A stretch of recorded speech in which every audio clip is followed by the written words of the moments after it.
Je pars de zéro. Aucune force, aucun équilibre, mais j'ai 10 mois pour tout changer. Moi, c'est Maëlys et j'ai commencé le street workout en décembre 2024 avec un objectif clair. Pouvoir faire toutes ces figures que je trouve hyper impressionnantes et montrer qu'avec du travail et de la persévérance, tout est possible. J'ai donc décidé de tout documenter sur YouTube et j'espère que mon parcours pourra vous inspirer. Donc pour mon niveau actuel, je pars de très loin vu que je débute et on va directement voir ensemble où j'en suis sur toutes les figures. Mais avant ça, quelles sont les figures que j'apprends? Tout d'abord, j'apprends les figures de base qui sont pour moi pas vraiment des figures mais plutôt les mouvements de base, les dips, les tractions et les pompes indispensables. Et ensuite pour les figures, j'apprends le L-sit, le handstand, le headstand, l'elbow lever et le frog stand.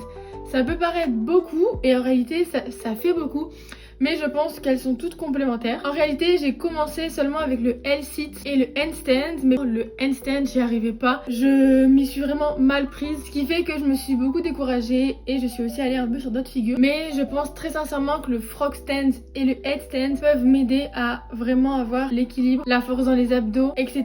pour pouvoir justement réussir le handstand. Moi, le L-sit est indispensable pour se construire de bons abdos, qui va être vraiment la clé de voûte pour toutes les autres figures. Et ensuite nous avons l'elbow lever qui est apparemment une figure qui est très accessible au niveau débutant et c'est une des figures qu'on fait en premier, c'est pourquoi j'ai voulu la faire également.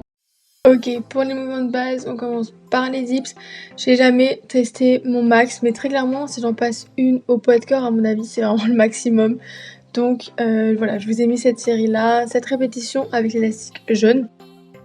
Ma technique n'est pas parfaite, mais clairement, je vais m'améliorer au fur et à mesure.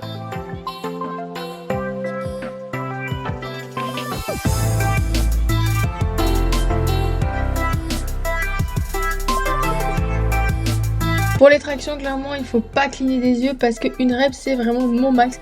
Et encore, elle ne passe pas tout le temps. J'ai vraiment du mal à être explosive. On passe direct aux pompes. Idem, j'ai jamais testé le maximum de répétitions. Là, j'en ai fait 3. Et je pense que j'en ai une ou deux, mais vraiment pas plus si je vais garder une forme qui est plutôt bonne. Ensuite, pour le dead hang, je tiens 24 secondes au maximum avec 15 kg. Je vise pour le mois prochain 30 secondes à 20 kg. Et vraiment, le dead hang est un super exercice pour travailler le grip. Le L-sit, je l'ai presque mais je le tiens pas du tout. Je redescends direct et en vrai je pense que dans un mois je l'aurai parce que vraiment on n'est pas si loin que ça. J'ai voulu essayer avec les petites parallettes mais très clairement je savais que ça n'allait pas passer. Le handstand, j'en suis encore vraiment très loin. Je vous montre les kicks parce que comme ça on pourra voir vraiment mon évolution. Mais au début je faisais que ça, je faisais que des kicks et en réalité c'est pas du tout la bonne méthode sachant que je n'arrive pas du tout à monter mes hanches.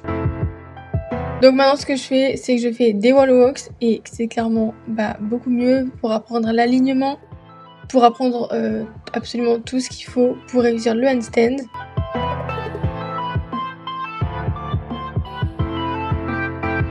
Clairement ça fait peur, j'ai failli tomber là, mais on va y arriver aussi. Le headstand, je le fais de deux manières, celle-là et une autre. Je crois qu'on appelle ça le tripod en yoga. Mais bon, dans tous les cas, c'est assez aléatoire pour l'instant. Je le tiens au maximum quelques petites secondes, mais c'est déjà ça. On voit que là, pour le coup, mes hanches sont bien. Pour celui-ci, c'est la première fois que je le faisais sans le mur et j'avoue que ça me faisait un peu peur. Mais j'ai réussi à vaincre ma peur et elle est un peu plus forte. Et là, j'expliquais juste à mon frère que ça me défonçait la tête. Mais en vrai, ça fait pas si mal que ça. Ensuite, le frog stand. C'est encore assez aléatoire, mais de moins en moins. Je le tiens environ 20 secondes. Mon record a été 40 secondes. Donc j'essaye d'aller chercher 1 minute. Et ensuite, j'irai chercher le crow pose qui est en fait de mettre les genoux sur les triceps. Avec les parallettes, j'y arrive plutôt bien. Par contre, sans les parallettes, c'est vraiment compliqué et ça me fait assez mal au poignet. Donc l'objectif, c'est aussi de réussir à le faire plusieurs secondes sur les mains.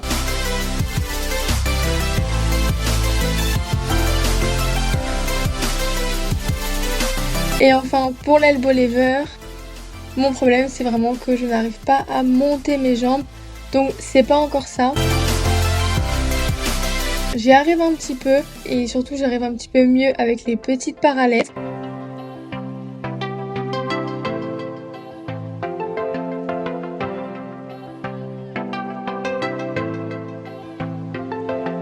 Je vous ai même mis mes splits et mon pancake et on est encore très loin de la souplesse, mais je suis assez contente parce que je suis quand même bloquée vu que j'ai une tendinite aux adducteurs, ce qui ne m'aide pas vraiment à aller chercher plus loin.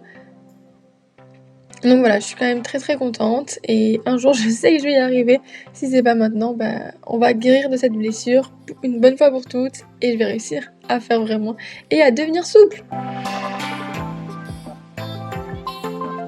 Le défi le plus fou, c'est que à la fin de l'année, je ne veux pas seulement avoir ces figures-là, donc le handstand, le L-sit, etc. Mais j'aimerais évidemment avoir d'autres figures et surtout en fait un petit peu le niveau avancé de ces figures-là. C'est-à-dire que je sais que mon objectif de cette année principal, je ne sais pas du tout si je vais y arriver, mais j'aimerais bien, c'est le V-sit to handstand et même tout le one arm handstand si possible. Le V-sit c'est clairement la version avancée du L-sit et le one arm handstand c'est la version avancée du handstand. Donc évidemment la priorité va être de maîtriser bien comme il faut les figures de base, L-sit, handstand, elbow lever, etc. avant d'aller sur des mouvements à un bras ou des mouvements qui demandent encore plus d'abdos, de force, etc. Très clairement c'est ambitieux mais j'ai vraiment hâte de voir tout ce qu'on peut faire en un an et en réalité je sais qu'il est possible de faire vraiment de grandes choses. Donc on se met au charbon et on verra à la fin de l'année. Toutes les 4 semaines je vais faire une vidéo comme celle-ci, une vidéo bilan avec ma progression, mes échecs, mes réussites, s'il y a des choses que j'ai envie de changer, s'il y a des choses que j'ai réalisées, vraiment tout ce que je pense et tout ce que je vis sur ce chemin-là de cette année. Donc si ça t'intéresse, je te laisse évidemment t'abonner et je te dis à la semaine prochaine.